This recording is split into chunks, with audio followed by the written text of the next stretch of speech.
Hello, I'm David Kerr, Professor of Cancer Medicine at the University of Oxford. And today in this brief video, I'd like to talk a little about the application of artificial intelligence in oncology.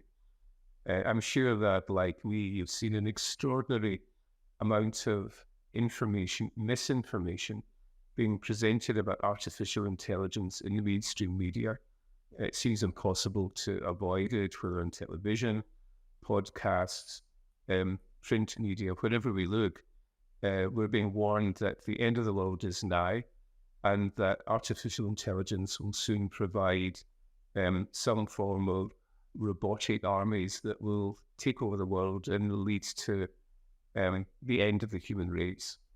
Indeed, in fact, actually, some very, some of the founding fathers of artificial intelligence are warning us all. I have no doubt the application of artificial intelligence for nefarious means, hacking, political destabilization, and military applications of it have got potential for harm. Ain't no maybes about it. But I guess I see the good. There's a nice paper published very recently in Annals of Oncology by an excellent Norwegian group, in which they use machine learning, artificial intelligence, to develop a very robust model of being able to look at the immune phenotype in patients with resectable non-small cell lung cancer and come up with some very strong prognostic models. And again, with my dear friend and fantastic collaborator, Professor Håvard Danielsen from the University of Oslo, we've done similar sort of work that we published Lancet Oncology, looking at artificial intelligence, machine learning, to come up with prognostic models for colorectal cancer. So here, we're looking using digital pathology to interrogate pixels, not molecular biology, not cell biology, but to interrogate pixels from digital images.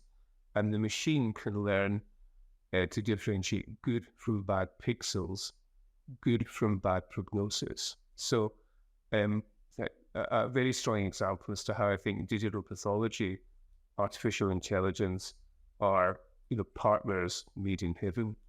That same sort of technology, the same sort of AI approach that of course has been used by our colleagues in radiology, who par excellence have access to large digital databases. And again, they're interrogating pixels to determine tumor from non-tumor, to determine good from bad prognostic tumors and so on. And again, using these extraordinary mathematical models to separate good from bad, black from white, up from down. The other area, I think, in which you'll see more of artificial intelligence is looking at large health databases. So with our general embracing of electronic patient records, and if we look at the extraordinary amounts of what we would call routine data being imputed by those, and by that I just mean conventional demography describing the patient's gender, age, so on, renal function, liver function, hematological function, things that we collect without thinking very much about. The number of times patients present themselves to the healthcare system, the number of underlying conditions that they've got. Distinct from us doing any clever genetics or molecular biology, could we use these enormous databases to come up with predictive algorithms that would identify patients most at risk of developing a whole range of different cancer types? I think yes is the answer to that. Can we use these databases to predict who's at danger of developing a myocardial infarction within the next period of time, and so on? And I think just given the size and extent of these databases and the applicability, or I might say cleverness of the machine learning systems, I think we'll be able to take a lot from those electronic patient records. Not that I said the cleverness of AI. So that's anthropomorphism. That's the ascribing of human characteristics to inanimate objects. So already, we're wondering if artificial intelligence can become conscious and can it become capable of making its own moral decisions? Could we develop artificially intelligent-driven chatbots that would allow us to support our patients, those who are suffering with mental health problems?